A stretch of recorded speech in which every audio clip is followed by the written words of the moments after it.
Alright, my name is Brianda Agramonte, and the title of my story is Big Red Gum, and it falls in the category of my first time. So it's summer 2010, and I am texting the boy of my dreams. I had liked him since I was in 8th grade. His name was Zachariah Abdusalam Addy. Oh, he was so cute. 6-foot frame, broad shoulders, football player. Oh, flowing, thick black hair. But my favorite aspect of this man was his beard. He had the beard of a man. Real scruff, I tell you, like Giorgio Armani, like beard. Oh, I wanted him to like me so bad, so I needed him to think I was cooler than I actually was. I wasn't that cool. What better way to do that than by having a party? So I was gonna have my first party, and that's exactly what I did. And Zach was the first person I invited. Okay, so it's the night of my party, and I look so good. I have 6-inch heels on, a tight mini skirt, a barely there tank top on. I curled my hair. I look so good, guys. I'm telling you, I look good. Everything's all for kids. Okay, and this one, I had 2-floor apartments. Party. We had fog machines, strobe lights. I went all out for this guy, and it was great. We had 60 people there. People were dancing, reggaeton, dance hall, like they were dancing. They were. I tell you, it was great. People were sweating. That's when you know it's real good. So 2 a.m. comes, and you know what? There's no Zachariah Addy. And everything started going downhill from there. My friend Emily's mom called the police, so we had the police coming to get her, and then we had my friend Jennifer. She lost her new BlackBerry. My phone! I can't find my phone! And then my mom, she called me. Hi, Mom.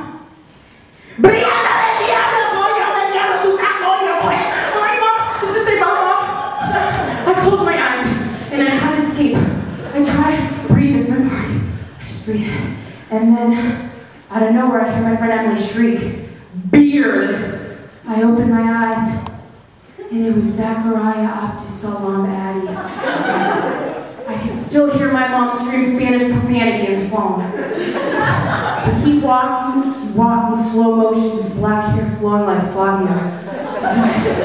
I just couldn't feel myself. So I muted Jennifer crying, I tossed my phone aside, and I just looked at Zach.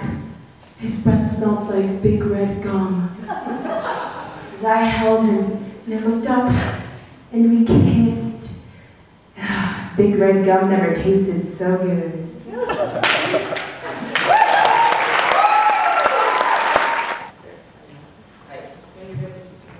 So my name is Matthews, I'm a junior at Edinburgh High School, and my story is the first time that I got on stage. So I'm walking towards the stage, and as I'm walking, I'm trying to figure out how am I going to do this? How am I going to stand on a stage full of people, full of friends of mine, which are total asses, just to let you know. They really make fun of me any chance that they have. And I'm sitting there and I'm wondering, oh God, how am I going to get on stage? Because it was a 5th grade play, and I was a student at the James Otis School. And it was tradition for the 5th graders to present a play, whether a musical or a normal play. And to our level, we had a musical called Oklahoma. And I'm sitting there and I'm like, oh my goodness, how is this going to happen? I don't know. And I almost started crying. Good thing I didn't, because the girl that I liked was in the audience. And she was also in the production of the play with me. So I'm saying, I can't cry. So I started thinking about the production, trying to find a way to relieve the stress. And I remember the time that we were the casting.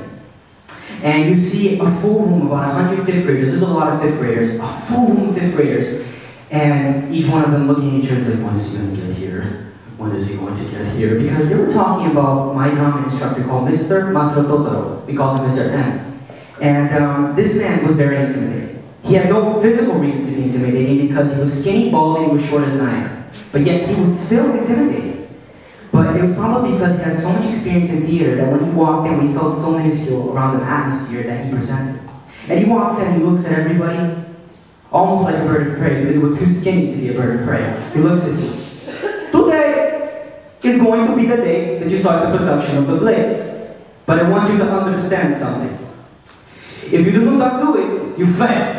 I do not care if you get A's, B's, if you're an honor roll. I don't care if you have scholarship for college now. You fail if you do not do it. And he's looking around, looks at the name list. Matthews! Oh God. I was very shy. I was that kid that nobody liked, by the way. I was that kid in the corner and nobody knew my name. I was always the kid that had my homework. And he looked at me and he says, Matthews, sing What a Beautiful Morning by Curly. And Curly was the main character of the play, so I was screwed, basically.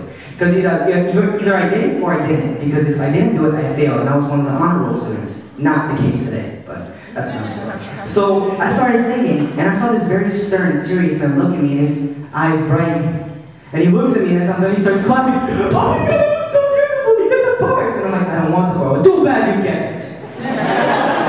Too bad. And I'm sitting there, and as I come back from that reminiscence, I'm on stage, and I look at everyone, and I'm here.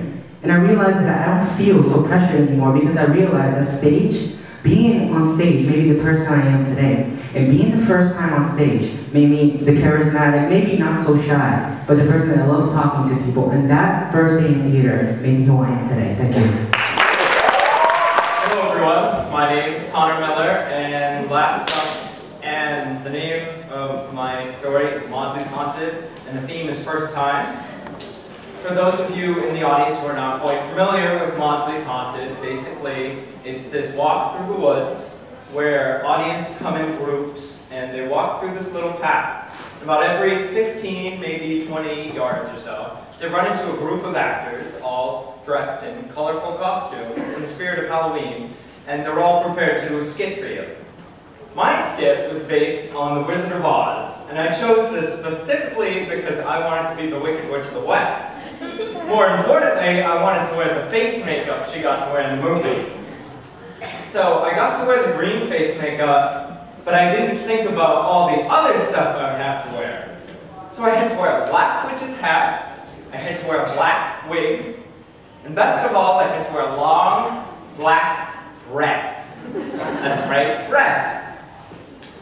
So we're doing this performance. I'm doing it with two friends of mine. Their names are Graham and Spencer, or as you may be more familiar, the Lion and the Scarecrow.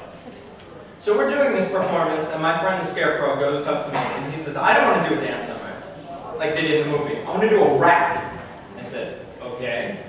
So he goes up to the audience, and he starts doing a rap, saying like, yo, I'm a Scarecrow. Oh my God. Meanwhile, I'm actually hiding behind on a hill, and I'm actually hiding behind this tree, and then I poke my head out, as you can see, a group of little kids, and I stick my hand out, one finger at a time. Now remember, they're green, so I do that, and you can hear the kids in the audience going, oh my God, it's a witch, it's a witch! And I put my finger up to my lips, and I go, shh. And as my friend the Lion enters the stage, the kids actually noticing me tiptoe off the hill, and they go, there's a witch, you guys, watch out, there's a witch. You can actually hear my friends repeating the words. Instead of lions and tigers and bears, they started to say, goblins and ghouls and witches, oh my. It was very soft at first, but then as I got closer, it got louder and louder and louder, and goblins and ghouls and witches, oh my.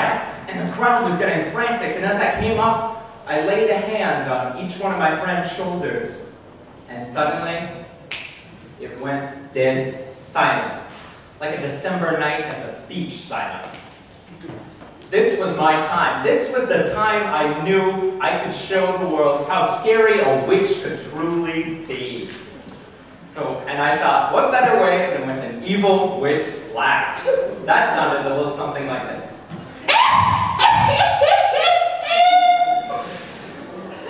Once I got all of their attention, their eyes opened wide, like a jack-in-the-box wanting to come out of their heads. And they were like, oh my God, it's a witch!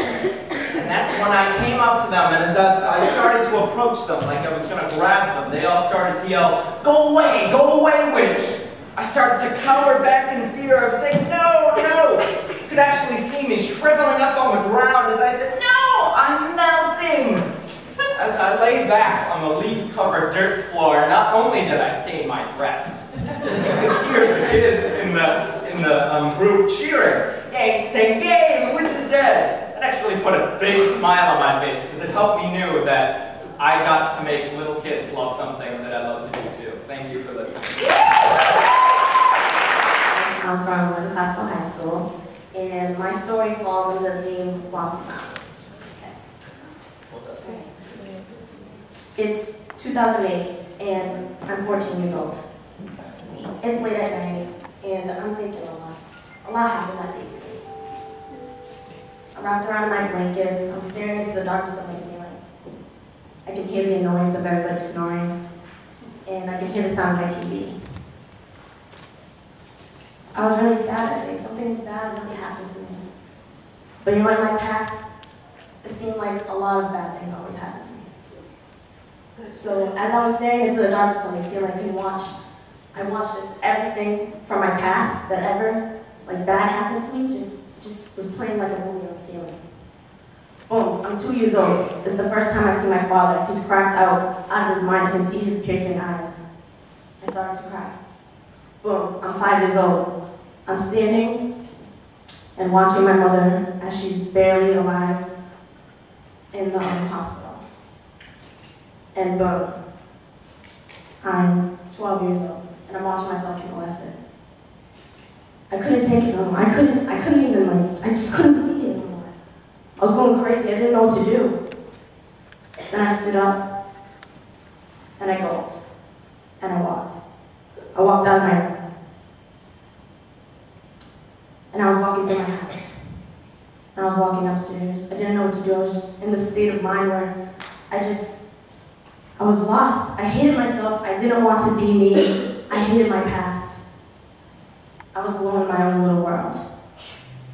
And I didn't want to be alive anymore. So, as I was walking up the stairs, every step I took made a loud creak. But the final step I took made the loudest creak in the room. And I stood still. And the silence was so loud. It was the loudest silence you could ever hear. And I continued to walk. I walked up to my attic, but in the state of my mind, I was walking all the way up to the tallest building in the world. In my attic, there's this one window that I always go to just sit down and think.